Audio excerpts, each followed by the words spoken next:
All right.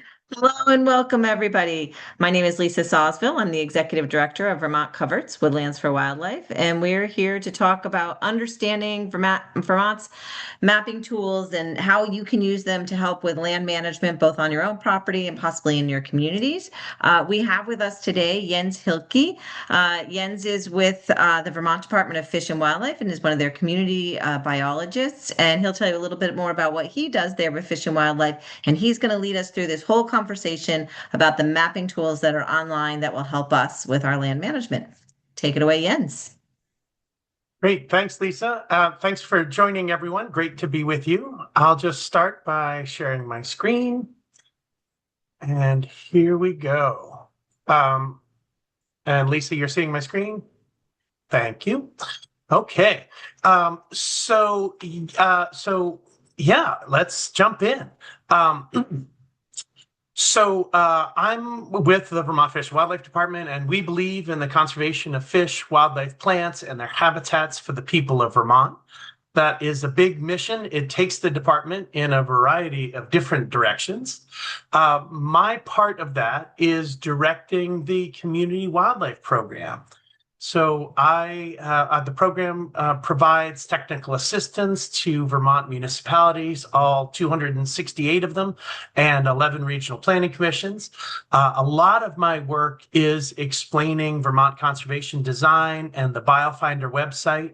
So I'm absolutely available to help if you're having problems. I work mainly with municipal commissions, conservation commissions, and planning commissions, and help them interpret the BioFinder site and the Vermont Conservation Design data and scale it down to a scale that works for town planning. So again, I'm happy to work with your Conservation Commission or Planning Commission or any of the town boards that might have an interest in learning more about these online tools. So many of you are actively managing your land. You are out in the woods, you're in your fields, you're in the backyard, you're learning a lot about your place and all of the different parts of the natural world that you interact with.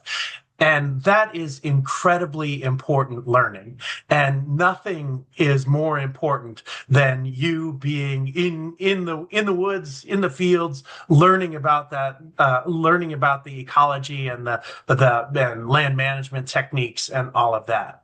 So what I'm talking about today is not trying to replace that in any way, shape, or form. I think that is absolutely critical, and that's the hook that gets us excited. It's being out in the woods and seeing that new plant or that new animal, and that's the connection that is so important. But what I do have to offer with these online tools is perhaps a different perspective, a different way of seeing your place. So I want to focus in on 4 online tools today. BioFinder, which is where we host the Vermont Conservation Design data.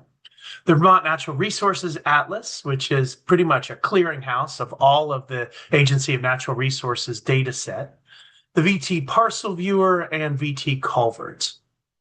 So the plan is to really go into a great deal of depth about BioFinder, learn more about the Natural Resource Atlas, and I'll just touch a little bit on the Parcel Viewer and VT Culverts. So first and foremost, let's start with BioFinder. Now, for those of you who are with me today, feel free to open the BioFinder website. You can just Google BioFinder, and you can have it going on the side, and do that as we go. I'll show you the steps, and you can try and follow along. Also, this webinar will be recorded, and so you can use the recorded version and follow along with that, and go step by step. So the best way to use these tools is to practice them and go step by step. Now, please know there is nothing that you can do to the BioFinder website that will negatively impact it. it is absolutely firewalled. So I really encourage you to feel free to just click around, to begin to explore the site and just start clicking on things and seeing what they do. Again, nothing you can do on your end will break it for other people. So you should just click with reckless abandon. That's what I've learned from my kids. You know, the younger people feel much more free to simply explore these online tools, click around and see what happens. And there's really something for all of us to learn from that. Now, I would use the BioFinder website to get more of an understanding of ecological context. As you'll see, it's a curated list. So there are only about 20 data sets that are immediately available on the BioFinder website. Generally, it's the Vermont Conservation Design data. And the whole site is really set up to tell you more about the data that you're seeing. And so it allows you to dig in to each of the data sets and explore them at different scales, but also learn more about what they mean and how they were mapped. And so that's the principal attribute of BioFinder, is that sort of transparency, that ability to dig into the data sets and what they mean. And that's really why I would recommend starting with that. The other piece here, in terms of as we think about ecological context, I was in a meeting in Jay, Vermont, and I was explaining the conservation design and being able to zoom in and zoom out. And one of the members of the group said, "Oh, so you're talking about the cosmic zoom. You zoom in, you understand your place at that local scale, and then you can zoom out and understand it at a more cosmic scale." And I thought, yes, that's exactly what we're talking about, the cosmic zoom. And so when I'm talking about ecological context, I'm talking about that ability to zoom into your place and then zoom out to get that larger understanding of what's going on. Now, today I'm going to begin with a place that's near and dear to my heart, some land in Stratford where I spend a lot of time. And so all of the examples that you'll see are really focused on this parcel in Stratford. But of course, the techniques I'm going to show you will work anywhere. Okay, so when you first load the BioFinder website, this is the screen that you'll see. And so you can see that map of Vermont, that prioritization. And what we're going to do is we're going to click here at left. It says click here to begin. And that is the first step. And when we do that, you'll see that the menu at left has changed. And so now we have this list of layers, and they are groups. And so you can see that plus and minus sign. Let me just turn on my pointer.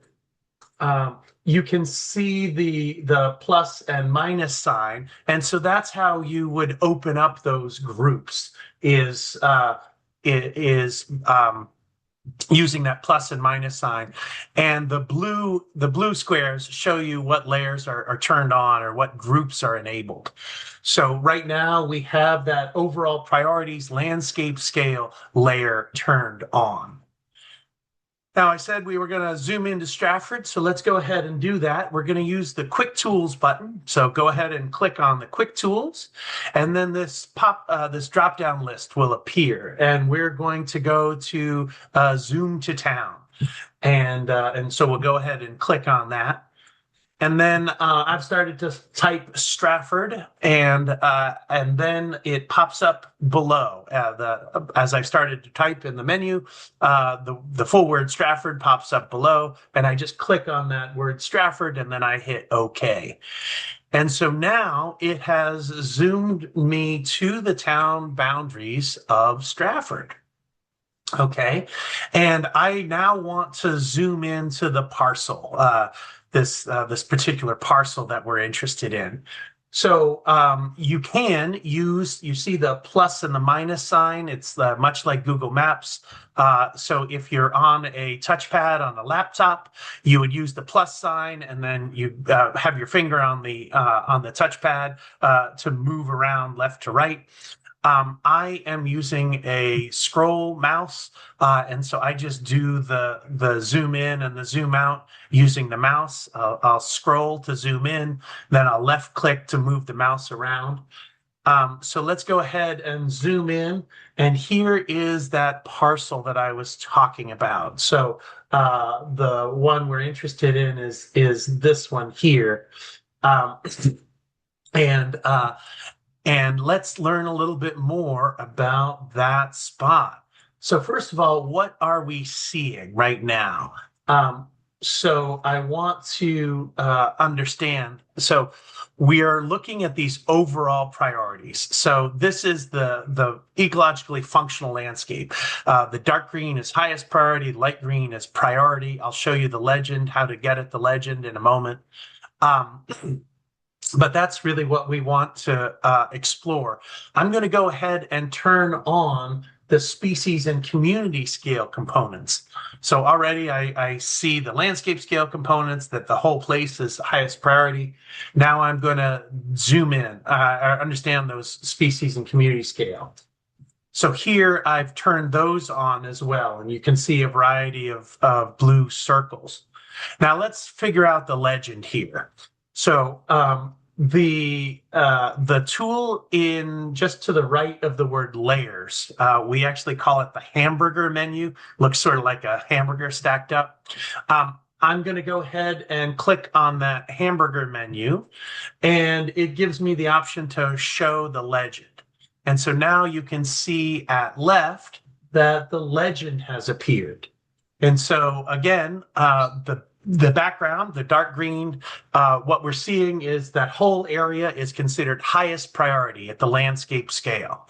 We'll dig into that more in a second, what that means. But I can tell you, that's the highest priority lands and waters in Vermont for maintaining ecological function. And then you can see beside the species and community scale components that dark blue is highest priority, and purple, there's none on screen right now, but the purple would be priority. So these are different scales looking at priorities of what is most ecologically important. Okay, so let's go ahead and close the legend. I'm going to use that X just to the right of the word legend, and I'm going to go back to see the layer list. Okay, and so you can see it's the same as it was before. We have the two overall priorities turned on. Now, I want to learn a little bit more about what these priorities are. Why is this place highest priority? What's going on here that makes it ecologically important? And for anywhere on the map, I can click on the green or the blue or whatever and learn a little bit more about what's present. So you can just start randomly clicking across your screen. When you click once on that left click, you'll get a pop-up menu. And so here you can see that that species and community scale component that I just clicked on, it's suspiciously circular, and that's because it's a vernal pool with a buffer around it, and so that's why it's that circular shape. So so that's how we learn, what the priorities are within the overall design. What is it that made that a highest priority or a priority element? And so here's that transparency piece. I'll also just show you that here. Whoa.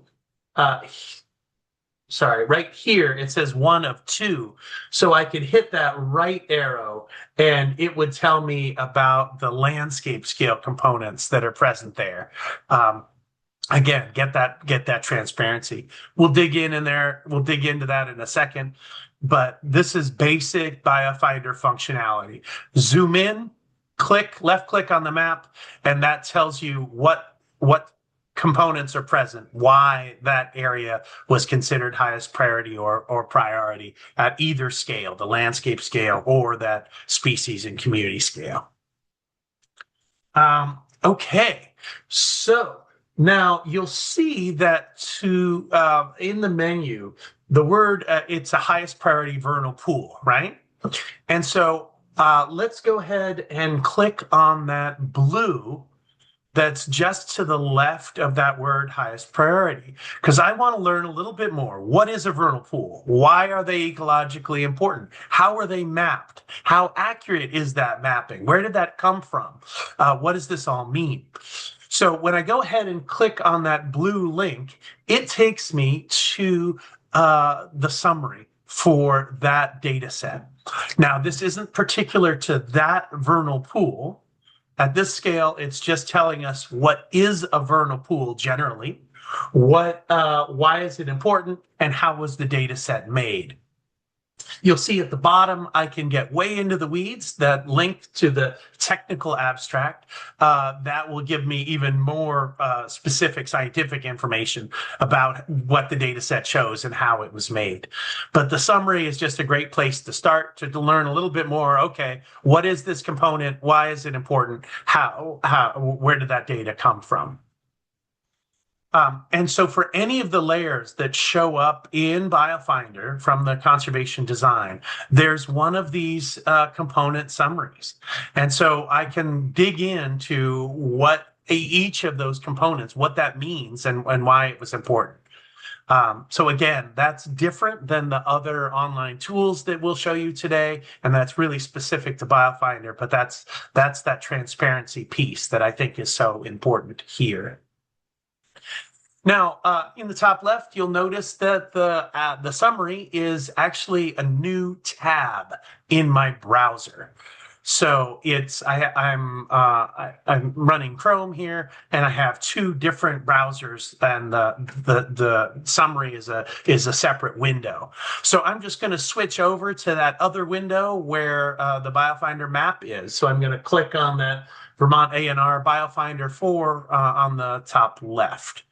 Okay, and that takes me back to where we were here in Stratford. Okay. Now, I'd like to learn a little bit more. I'd like to dig into this. So here you can see the overall priorities, right? And we've already turned on that landscape scale overall priorities and that species scale. Actually, right now it's off, but whatever. I showed you how to turn those on and off. So that is the full design. That is that shows you everything that's present. And we can left click to learn what the components are. We can also see those components one by one. So below where it says species and community scale components and landscape scale components, those are groups. And I can open up that group and I can see those components separately. So I can turn off the overall design and turn on the individual components. Now, let me be clear. From an ecological standpoint, as we think about priorities on the landscape moving forward, this is not an a la carte menu. We think that everything that's highest priority at the landscape and species and community scale are absolutely ecologically important and worthy of some degree of protection, depending on what the function is. So when we explode these into the component parts, it's, again, really for that transparency piece. But each of the components interacts with other components. I'll show you how some of these build on one another. So I just want to be clear that when you dive into looking at an individual component, you're only seeing that one piece. But ecologically, there's a lot more going on because all the pieces interact. Okay, back to the maps. So I'm going to go ahead and turn off, I'm going to hit the blue button. I'm going to turn off that landscape scale component, the dark green, and on the map. And I'm going to open the species and community scale components, and I'm going to turn on the vernal pools. Again, we'd already seen that circle was a highest priority vernal pool. So I just wanted to show you that now you can look at all vernal pools, just at one component, and look at all of them across the landscape. And so you could, zoom out and look at the distribution of vernal pools across town or whatever it might be. Interestingly, at this scale, you could also click on the feature and learn more about that particular element, not just vernal pools in general. Okay, so I want to explore a couple more layers here while I'm zoomed in, and I'm going to go ahead and turn on wildlife road crossings. Okay, and so you can see that dark blue and light blue that lights up Algebrook Road there. And for these layers, the legend shows up right below the words wildlife road crossing. And so here you can see highest priority in the dark blue and priority in the blue and the lighter blue.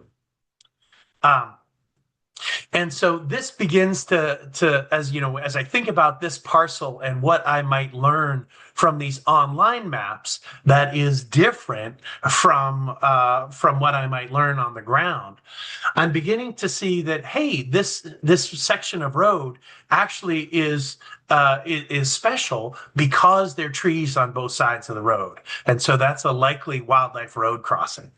So that's context that you can get on these online maps that's harder to figure out simply on the ground, because in some ways this is comparing road sections across Vermont. And so to see that, oh, actually this particular road segment is special because it's because of the presence of trees on both sides of the road, it is really interesting ecological context.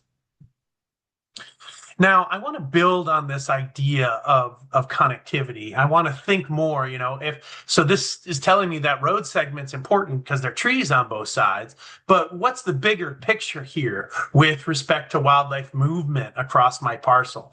Again, when I'm on the ground, I can see maybe that individual animal if I'm lucky, but I'm using these online tools to get that sort of meta awareness of this larger context. So I'm going to go ahead and open the landscape scale components, and I'm going to open that group, and then I'm going to turn on a layer called riparian connectivity. Again, I could click on the brown and it would tell me what riparian connectivity is, and I could learn more about it that way. What I'm going to do is I'm going to go ahead and begin to I'm going to look at this and think like, okay, so this is intact streamside vegetation. And we call it riparian connectivity because those longer chains of intact streamside vegetation allow for wildlife movement up and down the stream. And so here we can see that not only is that road, Algebrook Road, important as a wildlife road crossing east to west, but now we're beginning to see that Algebrook has this potential for wildlife movement along the brook and this sort of north-south movement of wildlife. So again, I'm beginning to get an understanding of this parcel, but at a different scale. I'm beginning to see how this might play out in a larger context. Okay, so next, I'm going to turn on connectivity blocks. So again, I'm building this concept of connectivity. I've started with a specific road that's right adjacent to this parcel of interest. Then I understood how the streams might help connect this parcel to other features.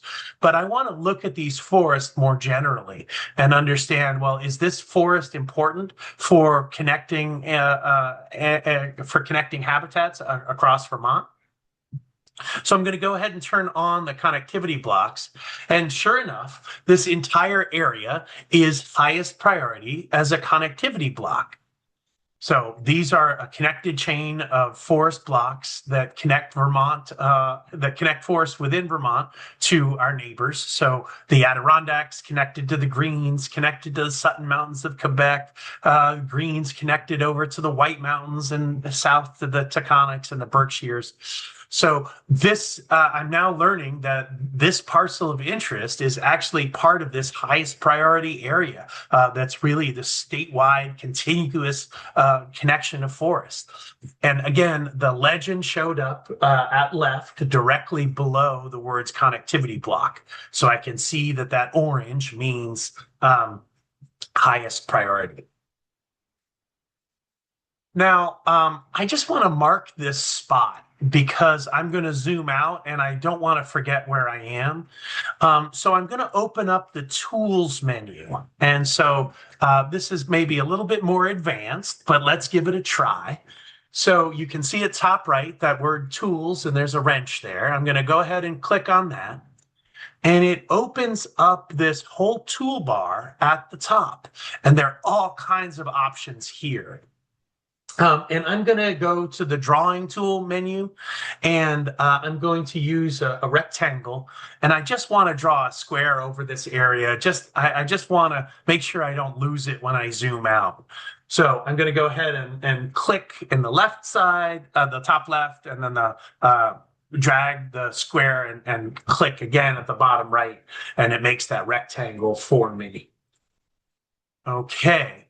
Then I'm going to go back to using my zoom, either the scroll wheel on my mouse or the plus and minus buttons, and I want to zoom out. And so here, let's see. Sorry, I'll do one more.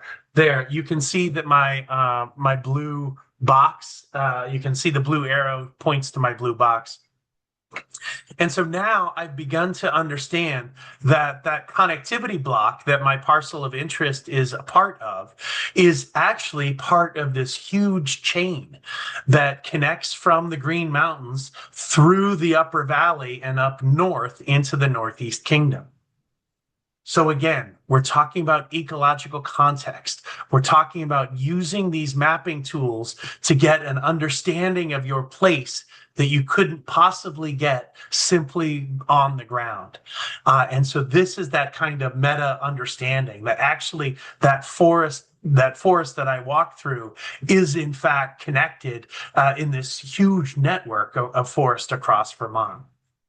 So that's really exciting to me to be able to do that cosmic zoom, to be able to get that bigger understanding. Okay, so I'm going to go ahead and show you and go back here. And I just want to show you a little bit more about this toolbar while we're here. And so I'm going to go ahead and open the map data toolbar set of tools. And so I click on that word map data, and a different set of buttons is going to show up below it. So here we go. I clicked on map data, and you can see that the buttons underneath it are different. These are buttons now, tools specific to the data on the map. And I just wanted to show you this layer catalog. And so I'm going to open up that one. I'm going to click on that, and here's what opens up. And it's the Natural Resource Atlas. So again, we are on the BioFinder website, but any of the data that shows up in the Natural Resource Atlas, I can add to the BioFinder website. Remember, the Atlas is the clearinghouse of all of the data sets that the Agency of Natural Resources maintains. And so I'm showing you how I can bring in any data set that ANR maintains into BioFinder. The same functionality exists in the Atlas, where I can actually bring in all of the BioFinder layers onto the Atlas. I can bring in my own data onto the Atlas. But I'll just show you this. Now, we're going to talk about this a few times, but the Atlas is organized by department. And so that's why we made BioFinder, was to make it a little bit more simple. So you kind of need to know what data you're looking for and where it exists to be able to effectively add it. I am going to go into forest parks and recreation data sets because I want to find that use value appraisal, the current use program. So I just want to learn a little bit more about the distribution of UVA lands, use value appraisal, current use, across this parcel. And so I'm going to go ahead and add that UVA data set, and I'm going to hit OK at the bottom. And you can see at the top left that now it says layer catalog and natural resource atlas. And at the very bottom there of that red box, it says use value appraisal. So I have successfully added the UVA data set. Why am I not seeing it? Well, there's so much data there that it only shows up at a special scale, at certain scales. You got to zoom way in to see the UVA data set. And I know that because it's grayed out. It's in light gray and it's in italics. And so it won't display at this scale. So I need to zoom in to be able to see that UVA data set. And I'm just going to go back to that blue square of mine. Zoom in. I already taught you how to use the zoom function. So I'm going to go ahead and zoom in, and here. Let's unpack what we're seeing. In the background is that orange, the connectivity block, highest priority. The brown is priority. So that's in the background. And then I see use value appraisal is that yellow color on top. Now, I know that because I've looked at left and I can see the legend for UVA. It shows that yellow box, and then the legend for the connectivity block shows the orange and the brown. So not only is our parcel of interest enrolled in the UVA parcel, so are many of its neighbors.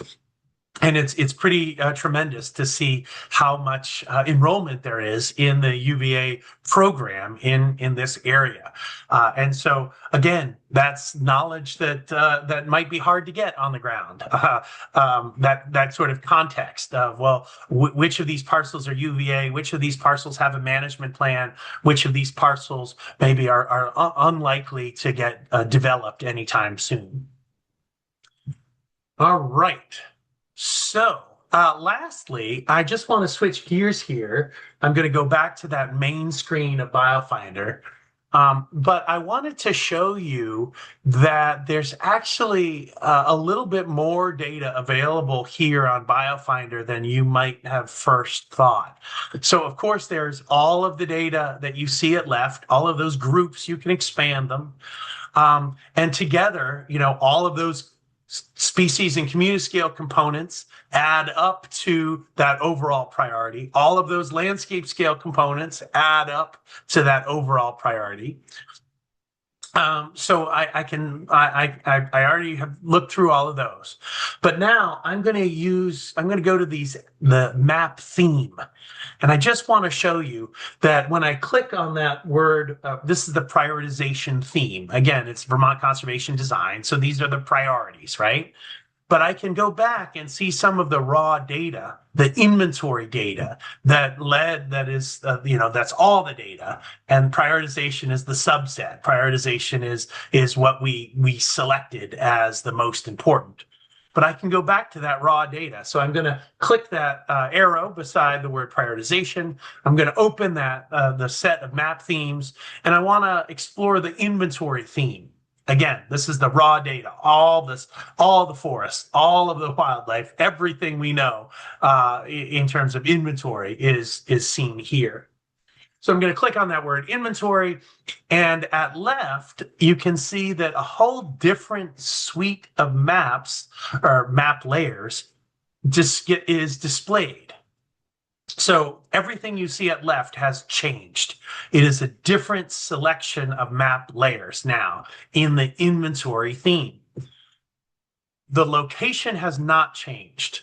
So when I change themes, I don't switch what part of Vermont I'm looking at. I simply switch what the map options are at left. What are the layers that I can turn on or off?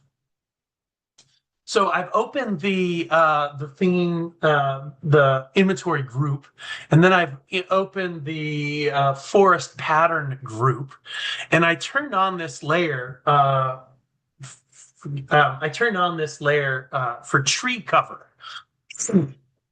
Now, this is LiDAR derived data that will literally show me every tree.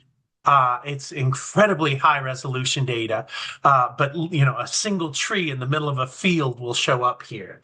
Um, in this particular case, it's not really telling us anything new. We already knew there were trees everywhere. We saw from the aerial photo. But some places this can be really, really interesting. It can show you those tree lines here where it separates deciduous trees in light green and evergreen trees in dark green. Um, but I'm just giving you a sense of how I can really drill down into the raw data and not just see the prioritized forest blocks, but literally show you every tree in Vermont. It's tremendous the data that we have access to. All right, now we have talked about the Natural Resource Atlas. The Atlas and BioFinder use the same interface. So many of the tools and techniques that I just showed you for BioFinder are the same for the Atlas. So the way we zoom in and zoom out, the ability to click on a place and perhaps and dig into that element a little bit more. That functionality, basic functionality, exists in the Atlas. I have talked about the Atlas as this clearinghouse. So it does not tell you how a layer was made or what it means. So in some ways, the Atlas is more difficult to use because you really need to know what it is that you're seeing and what it is that you're looking for. For example, FEMA floodplains are called the DFIRM. I don't know what that stands for. I don't know why that it's called that, but that's how you find it in the Atlas. And so it can be tough to use the Atlas. And that's why I prefer to start people with BioFinder, because I can click on a layer and figure out what it means, how it was made, and all of that. In the Atlas, that can be trickier. The advantage of using the Atlas is that it is all of the data sets. So it's something like 160 data sets. So whereas BioFinder, really focused in on about 20, the Atlas has just so many more. And the Atlas hosts data from all three departments in the Agency of Natural Resources. So let's go ahead and dig in. I'm going to, excuse me. I'm going to look at the layers at the bottom. I'm going to go ahead and click that layers menu there. And again, you're going to see all the options show up at the left. There is that same functionality with different themes, so subsets of map layers. Here, right now, we're looking at Atlas layers, which is all of the possible data. But I could click on that on the map theme and go to more specific theme that would include a more limited number of data sets, depending on your interests. But again, click around, explore that functionality. For right now, I'm going to go ahead and open the Fish and Wildlife group, and I'm going to turn on the rare, threatened, and endangered species and the significant natural communities. And it's this one actually displays at all scales. I expected to have to zoom in like we did for the UVA. This one just happens to display at all scales. It is kind of cool, just as an aside, to see how much rarity there is in the Champlain Valley. Look how much more color there is. That Champlain Valley really lights up.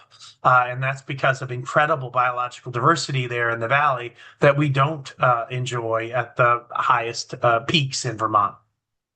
And then those significant natural communities, a lot of the inventory that's happened of natural communities in Vermont has happened on state land. And so a lot of the Green Mountains shows up for significant natural communities because that's where most of the inventory work was done. Okay, so I'm just going to zoom in and same idea. I'm going to use those quick tools. I'm going to zoom to town to get to Stratford, and then I'm going to use the plus and minus sign, and I'm going to zoom back into my parcel of interest. Nope, no rare, threatened, or endangered species on this parcel.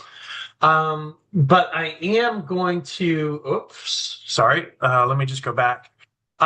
But I do see this, I do see that circle to the northwest of my parcel of interest. And so I'm just kind of curious and I wanted to explore that one. So I'm going to just go ahead and click on that. And that same pop-up shows up, but this one is really specific to this element. And it tells us that this is an animal, that it is not, doesn't enjoy state protection, it's not threatened or endangered, and it's not federally protected. And for most users, that's all you'll know. As a homeowner, you are landowner, you are welcome to contact the Fish and Wildlife Department to learn the specifics. What is the name of that species? And learn more about when that report was created and all of that. We don't publish this information statewide for everyone. Frankly, we're worried about poaching and the illegal collection of species. And so if we tell everyone where all of the super rare stuff is, we're worried that people, bad actors will go and collect those animals or plants. So we are happy to share it with individuals, landowners. We're happy to share it with municipal commissions. So simply contact the department to learn more. But available on the online tool is just this basic information. I'll just tell you that this is a Jefferson salamander element occurrence, which is pretty neat. Okay, let's turn on a couple more data sets here in the atlas. I'm going to go ahead and turn on the deer wintering areas. And so at left, I can see that orange blob, and it shows me that that area is all important for deer wintering. So those are hemlocks and white pines that are really close together, has, less snow load in the winter, so it allows deers to yard up a deer yard and avoid the energy expense of moving around through deep snow. I also turned on the VT Culverts data set. And so these are all of the municipally owned culverts. I'm just interested in that road, because the parcel's adjacent to it and just wanted to learn a little bit more about drainage. And, perhaps we're thinking about flooding on the parcel and wanted to learn more about what infrastructure exists. So, a heck of a lot easier than inventorying it yourself is just to go into the online tool and turn that data set on. So that's the basics for the atlas. Again, there are so many data sets to talk about. There's a lot of functionality there, but that's all I'm going to cover for now. But again, the same tools and techniques that I've shown you work for the atlas that work for BioFinder and vice versa. All right, let's go ahead and move on. I just want to make you aware of some upcoming changes. And so when you start the atlas, you can, you'll see that warning, the memo regarding atlas updates. And so, this is old technology. We've been running the atlas and BioFinder for many years now. This is way above my understanding of computers and so forth. But I think Google changed an API, a piece of code that makes it difficult for the Atlas to run. And so we're going to, over the next year or so, going to be transitioning the Atlas and BioFinder to a new format. And so I just wanted to make you aware of it. Much of the same functionality is going to exist. It's going to be the same idea of turning layers on and off. It's going to look a little different, but much of that same functionality is going to exist. I'll just show you, we've developed already a new version of BioFinder that runs on ArcGIS Online. And so the new version of the Atlas and BioFinder, will likely be released sometime in 2027, and it will have at its basis this ArcGIS Online platform. And so I just wanted to show you what that looks like. Here, there, all the tools are up at the left, top left. Same thing where you have these groups of data, and you can open the group and then see the individual data sets. And we have that same. Sorry, my pointer's being a little finicky, but we have those same map themes available at the top center. So things are in a slightly different place, but there's that same functionality that exists right now. It'll just look a little bit different. Okay, so let's move on. And I just want to talk about the Vermont Parcel Viewer. And so perhaps you're interested in the parcels around you. Who are your neighbors? How many acres do they own? Who actually does own that parcel that's maybe a little bit farther away, and you don't know them by name yet. So the parcel viewer is a great way to understand who owns what, how big the parcels are, where they are, where those landowners, their mailing addresses and so forth. So this is what the parcel viewer looks like when you first load it. This is just telling us about the status of the data. The geometry updated within the last 6 months is that bluish green color. Geometry that was updated more than 3 years ago is that reddish color. So that's just telling us a little bit about the quality of the data. But we can go ahead and zoom in. In this case, it's that same idea with the plus sign and the minus sign, same functionality if you have a scroll wheel. So I'm just going to go ahead and zoom back into that parcel that we've been following. And I'm going to go ahead and click on one of my neighbors. And then I've learned, you can see it's outlined in blue. So I clicked on a neighbor to the top left.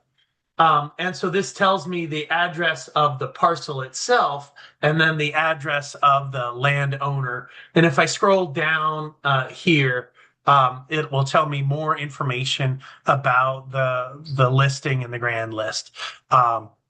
And just more information about the tax status and so forth of that parcel and some of the recent sales. So it'll go back through the history of that parcel and when it was sold to whom, etc. So I don't have much more to say about the Vermont Parcel Viewer. I just wanted to show you that exists, that it's the most accurate parcel data that we have so far, and that's really how you can find those span numbers, the addresses for neighbors, and all of that. The Atlas and BioFinder do have parcel data embedded in them. So when you zoom way in, those parcel lines do show up. I didn't highlight that when we were back in the BioFinder section, but that same information exists. But the parcel viewer is the way to really dig more into the grand list and understand more about the history of the transactions related to that parcel and so forth. Now, I had also already shown you the Coverts data set, but I just wanted to show you that there is its own separate map viewer for Vermont VT culverts. These are all of the municipally owned culverts in Vermont. So ranging from very small stormwater culverts that we saw along Algebrook Road and that parcel of interest to some pretty big municipally owned infrastructure. You would learn about state infrastructure using V-transparency. So any of the state routes, you could learn more about the bridges and culverts using V-transparency. But VT Culverts will tell you about the municipally owned stuff. I have an interest here because of wildlife, and so I think a lot about wildlife movement. I showed you those connectivity data sets, and so here I want to connect the dots between that green infrastructure of the connectivity blocks and the riparian connectivity with the gray infrastructure, these big bridges where there's opportunity to move under the road. So I just wanted to throw that in. And then just wrapping up here, I wanted to show you that there is a whole homepage associated with BioFinder. So BioFinder is that map that we explored. It's the mapping tool, but there's a whole lot of information on the website. Excuse me. About BioFinder. So there's a whole tab on, what is Vermont conservation design, the data that's at the heart of BioFinder. There's a whole story map that explains that data much more. That's a really great resource to learn more about the conservation design. There's more information about how we created it. And then here at the bottom, there are these resources. And so I'm going to go ahead and click on the resources and learn a lot more about, there are these handouts on, tips and tools for making a map or changing themes or exporting a shapefile. There's a lot of resources here for learning more about how to use BioFinder. There are also instructional videos, and there's the link to the Community Wildlife Program trainings. So I do webinars every spring and fall. I've done a bunch of webinars about the conservation design and using BioFinder. So if you want to understand more about this, feel free to go to the BioFinder homepage and go to that resources tab. All of this is really easy to find. If you just Google BioFinder, you'll get to both the map and the homepage. Okay, so that is what I have for you today. I hope that was helpful, that I didn't go too fast, and that you did in fact see some new functionality. I'm going to stop sharing my screen so I can see you. And Lisa, do we have time for questions? Is that okay? We do have time for a few questions, so let me just do a little spotlighting there we go. And then we'll do, excuse me, spotlight. So there we go. So I'm not sure if you actually answers, is there a built-in help menu or tutorial? So you showed the different videos that are available on the BioFinder website. So I figured that just takes it. And I do want to say this is one of the best explanations and tutorials that I've gotten, and I use these tools so far. So thank you so much for, bringing it down. And I think over the years, we've made it more user-friendly than when it first came out. And I think that really shows. So I want to let you know that. So the other question is the inventory data. Does it say when the inventory was done or how often it is updated? No, it doesn't tell you that, and it depends on the layer. Like wetlands information is updated yearly, as is rare, threatened, and endangered species.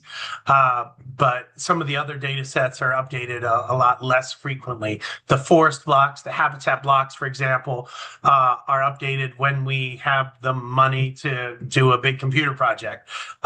So it depends on the data set. It's not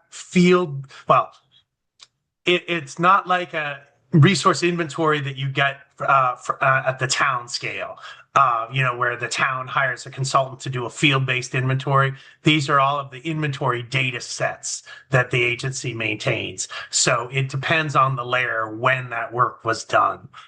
Sorry that's a bad answer, but that's the best I can do. All right. Well, if anybody else has any questions, just throw them in the chat. Or if you've used BioFinder, did you find it useful? And also if you had a question about your community using it, like Ian says, he'll come and do presentations and work with communities on mapping and looking at their road crossings and looking at those things. That's what he wants to come and do and create communities that are friendly for wildlife by working with the people in those communities. So, yeah, we'd love to have some questions pop into the chat. I always had a little interest in knowing more about my property and knowing like the vernal pool. So with the vernal pool data, is that valid, checked, or does that come from how is that vernal pool data developed and can it be added to? Yeah, that came from the vernal pool mapping project. So originally it was the Vermont Center for Eco Studies, and most of that data was field verified. So you'll need to go to the vernal pool mapping project to learn more about how to add new vernal pools and what happens with that data. But yeah, that was an incredibly exciting community science project when it first started. That was then verified, field verified by wetland experts. That's great. And that community science is so important that is being done out there in many levels. So, if you are someone who likes to observe wildlife plans, you can use iNaturalist, and that data is then can be verified and used by various towns or communities or different departments and useful in helping to understand how wildlife move or where they occur or invasive plants that are on the landscape. So there's a lot of opportunities for us as citizens to contribute to these data sets. So that's important as well. So we've got another new question.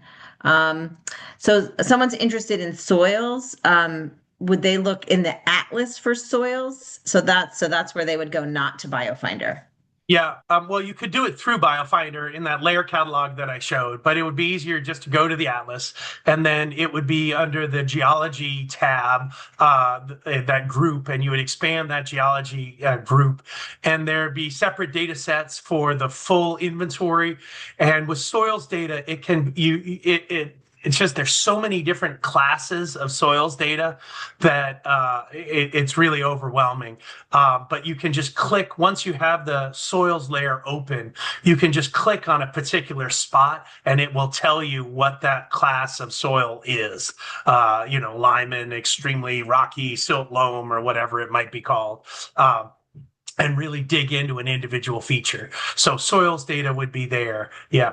I also saw that wildlife crossings or wildlife corridors question, and the data that I just showed you, that combination of wildlife road crossings, riparian connectivity, and connectivity blocks, is that network of wildlife connectivity. So in Vermont, we think of it more as a network and not as a linear kind of corridor, because it's movement is north, south, east, west, and every other direction.